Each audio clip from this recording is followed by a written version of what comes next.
Hello friends, myself Rasika Pagaria from Arahant Junior College. In last lecture we have completed our first chapter.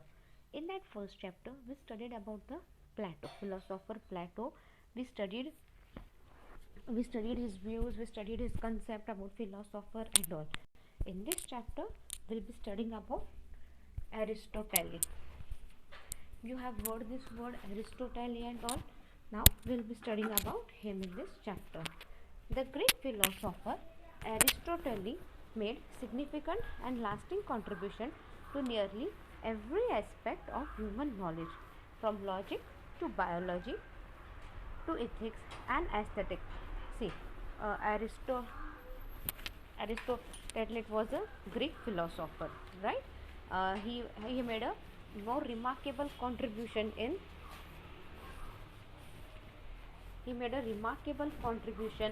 nearly in all aspects like human knowledge, from logic to biology, then in many other aspects, though overshadowed in classical times by the work of his teacher Plato.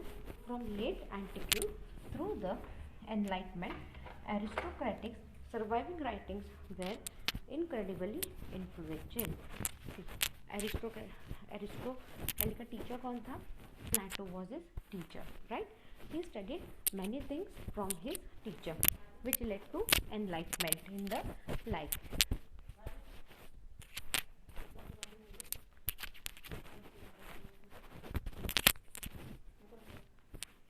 Aristocratic, see, he learned many things from his teacher. Aristotle's surviving writings were incredible. Aristotle's writings were incredible, right? They were more influential. In Arabic philosophy, he was known simply as the first teacher in the West. He was the philosopher. See, in Arabic philosophy, he was simply as the first teacher. उसको first teacher का title दिया था Arabic में, and in the West he was known as the philosopher. The difference between Plato and Aristotle is like the difference between philosophy and science. See, दोनों में बहुत ज़्यादा ऐसे difference नहीं, जैसे philosophy and science दोनों जैसे अपन बोलते हैं ना, philosophy इसके अंदर क्या logic है, इसके पीछे क्या science है, वैसे ही प्लेटो और एरिस्टोटल का रिश्ता है. प्लेटो was the father of political philosophy, Aristotle the father of political science. See, प्लेटो को क्या बोला है?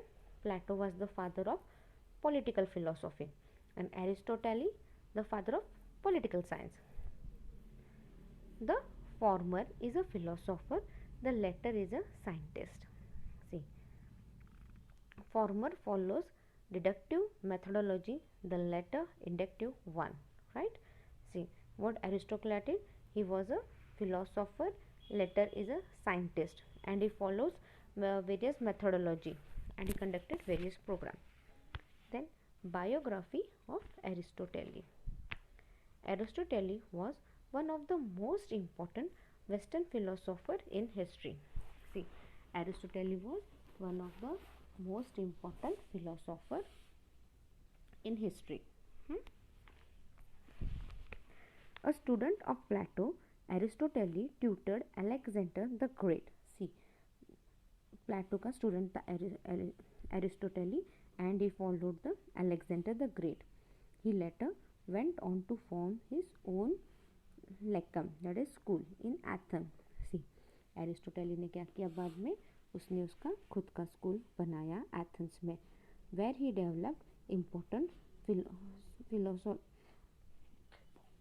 philosophical, scientific and practical theories.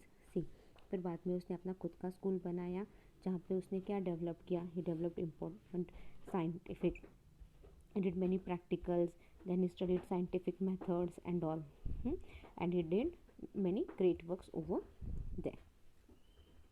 Aristotle wrote on logic, nature, psychology, ethics, politics and art, developed one of the first system of classifying plants and animals, and posited significant theories on topic ranging from the physics of motion to the quality of the soul. See what he did now. Aristotle wrote on, see logic पे लिखा, nature, psychology, political, arts, इन सब पे उसने लिखा. ये सब पे लिखते लिखते उसने प्लांट्स एंड एनिमल को भी क्लासीफाई किया, उस पर भी लिखा, हिपो और बहुत से थेरीज वगैरह लिखे जो अपने physics of motion to the quality of the soul तक इम्पोर्टेंट है. He is credited with developing detective reasoning, a form of logic used in the scientific process and highly valued in business, finance and other modern settings. See what happened here? He is credited with उसको एक developing reasoning, a form of logic used in scientific process and highly valued in business. See उसको एक business में, finance में वगैरह इन सब में बहुत इम्पोर्टेंस दिया जाता है, उसका एक अलग सा इम्पोर्टेंस है बिजनेस में, साइंस में, हर चीज़ में. Now will be studying about his early life. Aristocratic was born in 384 BCE in the city of Stagirrea in Macedonia, a seaport on the Thracia coast. See, he was born in the 384 BCE in the city of Stagirrea in Macedonia. It is known as the seaport on the Thracian coast. His father Nicomachus was the personal physician to King Amyntas of Macedonia.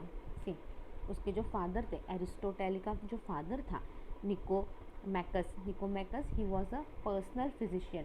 पहले ज़माने में क्या था, Kings rule करते थे, तो king अमेंथस का father, king Amyntas को he was the personal physician, his father.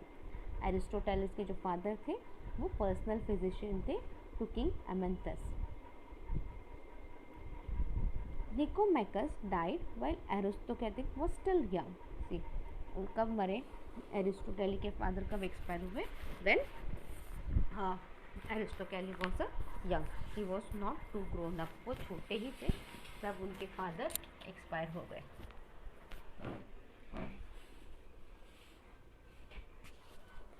Now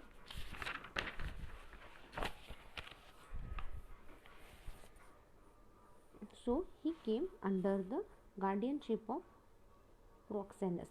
तो अभी उसको किसी ना किसी को तो गार्डियनशिप चाहिए थी, तो who was his guardians? He came under the guardianship of Proxenus.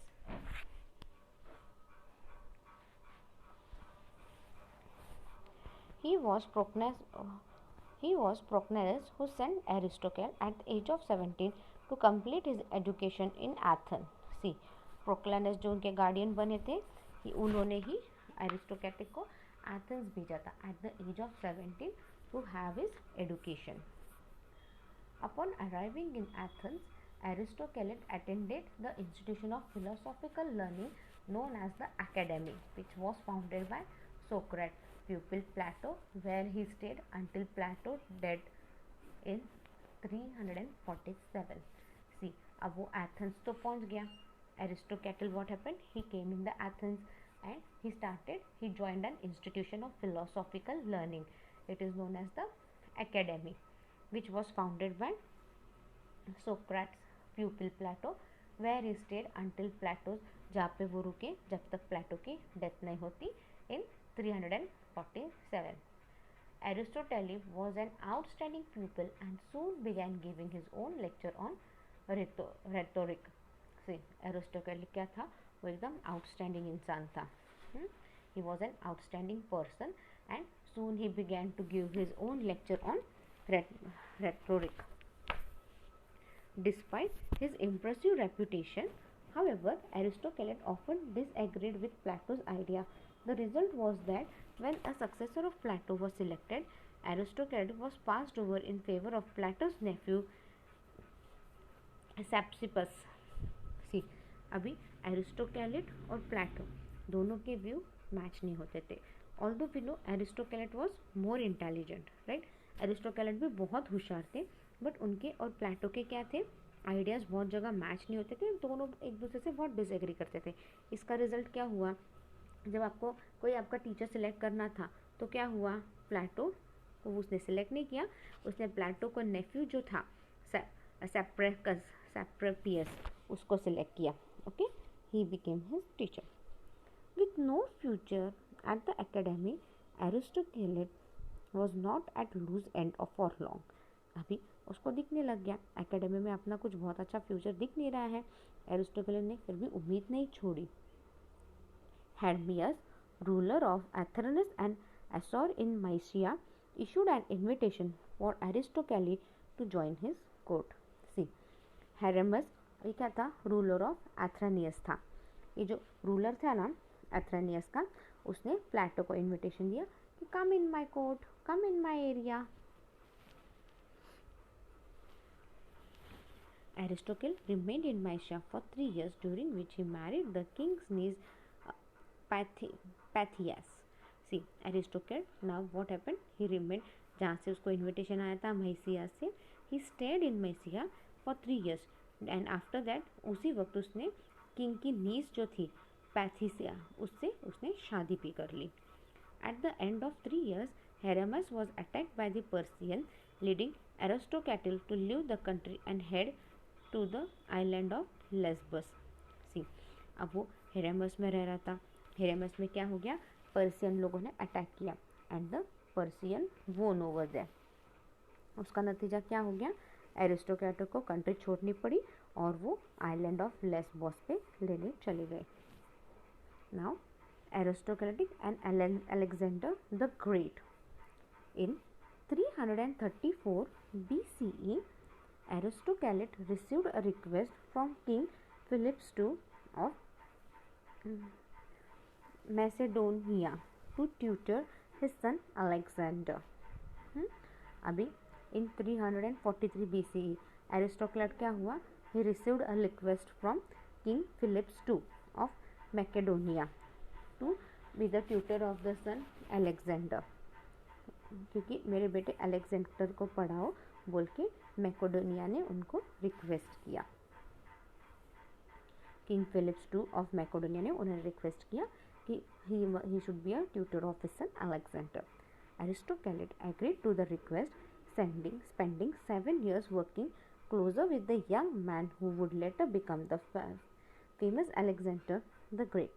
एरिस्टोटेलिस ने क्या किया, ही एग्रीड टू द रिक्वेस्ट, उसने उनकी रिक्वेस्ट एक्सेप्ट कर ली और उन्होंने 7 साल एक यंग मैन के साथ बिताए in teaching him, and that young man he became the famous the Alexander the great. At the end of 7 years, Alexander was crowned king and aristocratic's work was completed. अभी 7 साल के बाद क्या हुआ, Alexander को किंग बना दिया गया और एरिस्टोक्रेटिस का वर्क खत्म हो गया, क्योंकि अब वो राजा बन गया अलेक्जेंडर। अब वो थोड़ी है टीचर की सुनेगा या टीचर को बहुत ज़्यादा इम्पोर्टेंस मिलने वाली है। So what happened, Alexander became king and Aristocrates' work was completed. Though he left Macedonia, however, Aristocrates stayed in close touch with the young king, corresponding regularly. It is likely that Aristocrates' counselor had a significant impact on Alexander for many years, in spite his love of literature and the art. अब क्या हुआ, Alexander भले ही he left the Macedonia छोड़ के चले गए, फिर भी एरिस्टोटेलिस के साथ है ना अलेक्जेंडर का रिश्ता बहुत अच्छा था। अलेक्जेंडर बहुत से मामलों में एरिस्टोटेलिस की राय लेते थे and he played an important role in the life of Alexander, और उन्होंने उनको love for literature and art भी सिखाया था अलेक्जेंडर को। Now moving towards the next point, that is the C, the Lyceum and Peripatetic philosophy. Leaving Macedonia, Aristocrates returned to Athens, where he set up the Lyceum, a school that became a rival to Plato's academy. See, अब क्या हो गया, जब वो Macedonia से निकल गए, एरिस्टोटेलिस Athens में आ गए। एथेंस में उन्होंने क्या किया, ही ओपनड अ स्कूल, एंड जो स्कूल के उनके जो आइडियोलॉजी थे वो प्लेटोस एकेडमिक से टोटली डिफरेंट थे. Unlike Plato, Aristotle thought that it is the school that became a rival to Plato. Unlike Plato, Aristotle thought that it is possible to determine the end cause and purpose of existence, and that it is possible to figure out this cause and purposes through observation. अब क्या हो गया यहाँ पे? Unlike प्लेटो के जैसा नहीं. एरिस्टोटेल क्या किया उसने? He thought possible to determine the end cause. और एंड कॉज क्या होगा? अगर मैं ये पढ़ूंगा तो इसका नतीजा क्या होगा, इसका पर्पस होगा क्या पूरा. और ये सब पॉसिबल कब था? जब उसने सारा सब कुछ देखा properly. When he thought the purpose and everything. This philosophical approach called teleology became one of the major philosophical concept of the western world. अब क्या हो गया? इसके अप्रोच को क्या नाम दिया उन्होंने? टेलियोलॉजी. एंड ये become the major physiological concept of the western world. Aristotle divided his study of philosophy into 3 groups. अभी एरिस्टोटेल ने क्या किया? उन्होंने उनकी पढ़ाई 3 ग्रुप में डिवाइड कर दी. First is the practical, then comes the theory and productive science, right? See, 3 parts क्या थे? Practical, theoretical and productive science. Practical philosophy included the study of fields such as biology, mathematics and physics. See, practical में उन्होंने क्या दिया? Biology, mathematics and physics.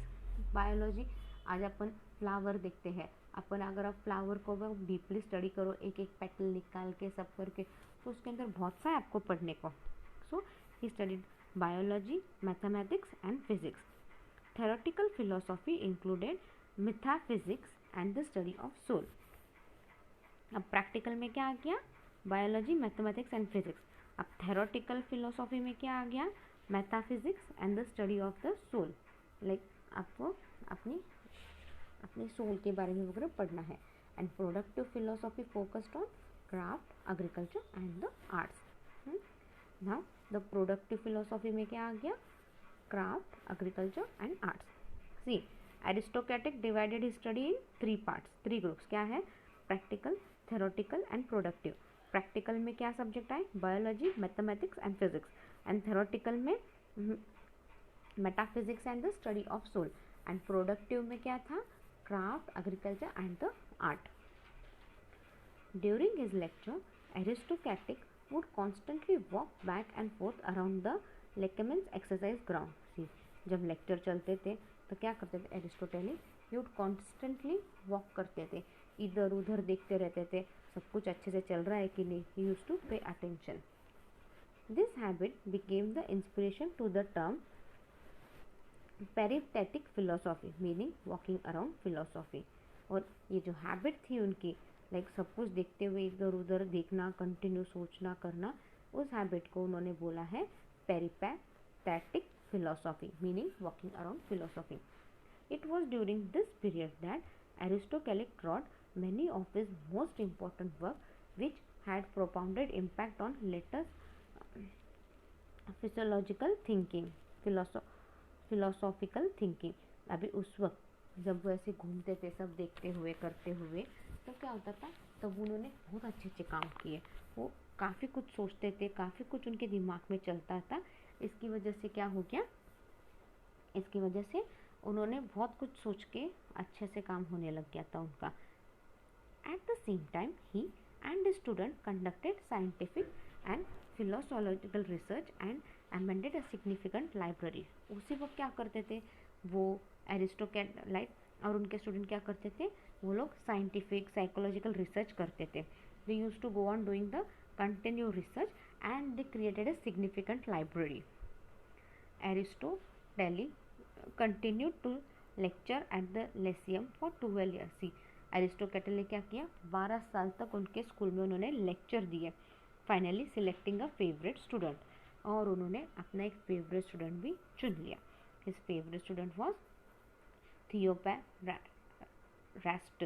To succeed him. और एक 12 साल के बाद उनको एक फाइनली फेवरेट स्टूडेंट मिला जो उनके जैसा था, उनकी जगह संभाल सकता था. And his name was Theophractus. Death. In 323 BCE, when Alexander the Great died, the assembly in Athens declared war against Alexander's successor Antiphilon. See, 323 BC में क्या हुआ? Alexander the Great he died. और उसी वक्त एथेंस ने क्या किया? The declared war against the Alexander's successor Antiphilon. Aristocratic was considered as an anti-Athenians, pro-Macedonians, and so he was discharged with implied. Bearing in mind the fate of Socrates, who was unjustly put to death, Aristocratic went into voluntary exile to Charles, where he died 1 year later of the digestive ailment in 322 BCE at the age of 63. अब क्या हो गया? Aristocrat क्या था? Anti Athenians था, क्योंकि वो Macedonia का अलेक्जेंडर है, उसको बहुत हेल्प करता था, सब करता था, तो उसको एंटी एथेनियंस बोला है. और अभी देख लिया एथेंस ने अलेक्जेंडर के उधर भी अपना कब्जा जमा लिया है. ये सब ध्यान में रखते हुए what happened? Aristocratic voluntarily he kept quiet and he went to Chalcis and there, और वहाँ पे 1 साल तक रुके and there he died there, क्योंकि कुछ तो इलेमेंट, डाइजेस्टिव इलेमेंट आ गया था, तो डाइजेस्ट नहीं कर पाए, may be some stomach problem वगैरह कुछ हुआ होगा उनको, and he died at the age of 63. Next point, views on state.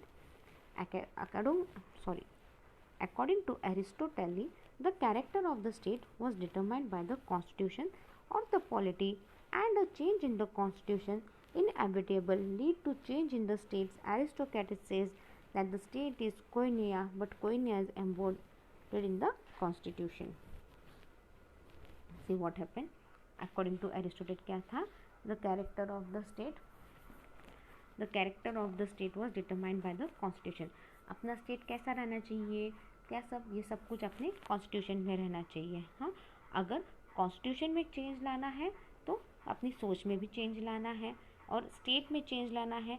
State क्या है? ये कोइनिया है. कोइनिया मतलब पार्ट ऑफ द कॉन्स्टिट्यूशन है, राइट.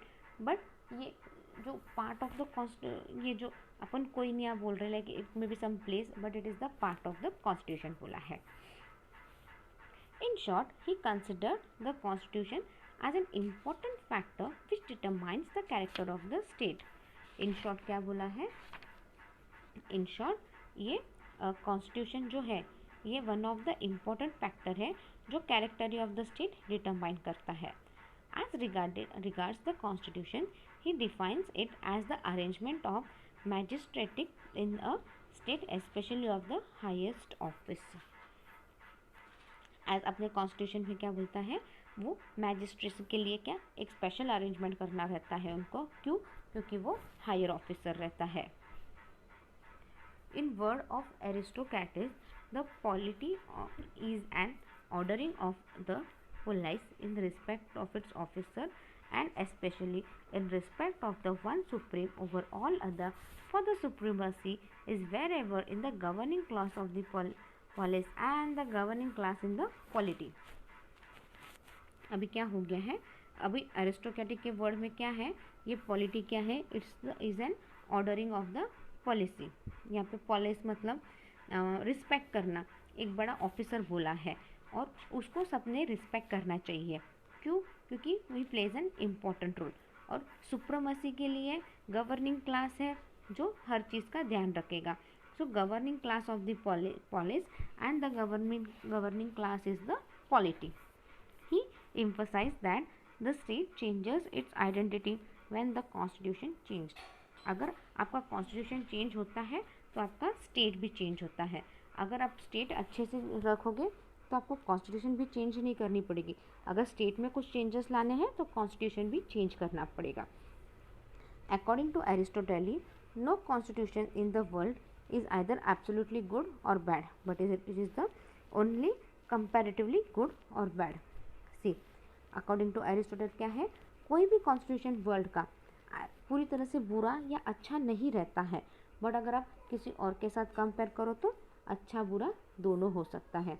तो हर कॉन्स्टिट्यूशन का अपना अपना इम्पोर्टेंस रहता है और कोई भी कॉन्स्टिट्यूशन अच्छा बुरा ऐसे किसी को भी नहीं बोल सकते, हर चीज़ के प्रोज एंड कॉन्स रहते हैं। Will wind up our lecture here, in next lecture will continue it. Thank you.